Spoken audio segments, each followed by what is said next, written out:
Welcome to Madha granite. நாள் உங்களுக்கு இப்ப நம்ம பாக்குறது என்னன்னா, மார்க்கெட்ல கோல்டு கலர்ல பெஸ்டா இருக்கிற கலர் வந்துட்டு மணி கோல்டு.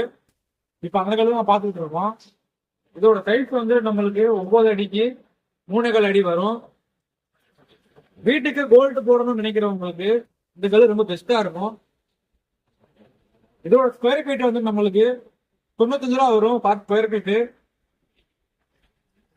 நேரில் வாங்க, இதுக்கு மேலே கம்மி வேணும்னாலும் கம்மி பண்ணிக்கலாம். வீட்டுக்கு கோல்டு ஆசைப்படுறவங்களுக்கு, கோல்டு ரொம்ப விரும்புறவங்களுக்கு இந்த கலர் தான் ரொம்ப பெஸ்டா இருக்கும். நேச்சுரல் கலர் வேற. பாலிஷ் வந்துட்டு லைன் பாலிஷ்ல ஓடி இருக்கு. பாலிஷ் ரொம்ப பெஸ்டா இருக்கும். இப்ப நைட்ல நம்ம வீடியோ எடுத்துக்கிட்டு இருக்கோம், அதனால பாலிஷ் வந்து நல்லா தெரியும். ஆனா பகல்ல இன்னும் சூப்பரா இருக்கும். வேணுன்றவங்களுக்கு நான் கீழே கான்டாக்ட் நம்பர் தரேன். ஃபோன் பண்ணுங்க, வாட்ஸ்அப் பண்ணுங்க. Thank you guys.